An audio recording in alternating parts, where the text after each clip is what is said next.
আশা করি আপনারা ভালো আছেন। আজকে বাজার থেকে বোয়াল মাছ নিয়ে এসছে। এই দেখুন 4 পিস বোয়াল মাছ এনেছে। এই বোয়াল মাছগুলো আমি ধুয়ে রেখে দিয়েছি। তার সঙ্গে কেটেছি পেঁয়াজ কুচি কুচি করে, টমেটো, আদা, কাঁচা লঙ্কা আর রসুন।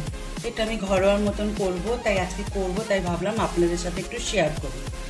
হলুদ, নুন আর একটু সর্ষের তেল দিয়ে নেবেন, তাহলে জিনিসটা ছাড়বে না। আর যখন ছাড়বেন তখন তেলের মধ্যে একটু নুন দিয়ে দেবেন। পুরো পেঁয়াজ বাটবো না, অর্ধেক পেঁয়াজ নিলাম, এই একটু টমেটো রেখে দিলাম, এই রসুনগুলো নিলাম আর এই কাঁচা লঙ্কাগুলো নিলাম। এই মাছ যদি একটু ঝাল ঝাল না হয় ভালো লাগে না। আর এই আদা নিলাম। আর এইগুলো আমি তেলের মধ্যে কালো জিরা ফোড়ন দিয়ে এগুলো ভাজবো, ভেজে আর এগুলো পেস্ট করবো। তারপর তার আগে মাছটা আমি ভাজবো, ভেজে আমি কাশ্মীরি মির্চি ইউজ করবো।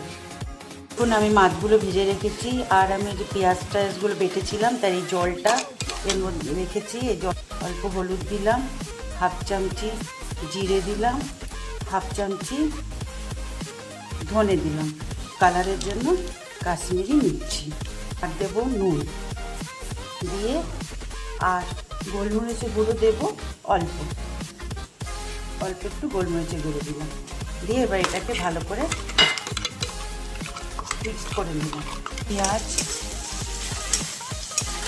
আর টমেটো এগুলো সব কষাচ্ছি, সব মশলা দিয়ে ভালো করে কষাবো। আর এই কয়েকটা আস্ত লঙ্কা দিয়ে দেবো, কষিয়ে তারপরে জল দেবো, দিয়ে নামানোর সময় গরম মশলা দিয়ে দেবো। আমার এই বোয়াল মাছটা হয়ে গেছে। আর আমি বোয়াল মাছ খেতে খুব ভালোবাসি। আপনারা কে কে বোয়াল মাছ খেতে ভালোবাসেন আমাকে কমেন্ট করে জানাবেন। আর যদি ভালো লাগে একটা লাইক করে দেবেন। একদম ঘরোয়া পদ্ধতিতে এই মাছটা আমি করলাম। আবার দেখা হবে নেক্সট রেসিপিতে। আজকে রাখছি, টাটা।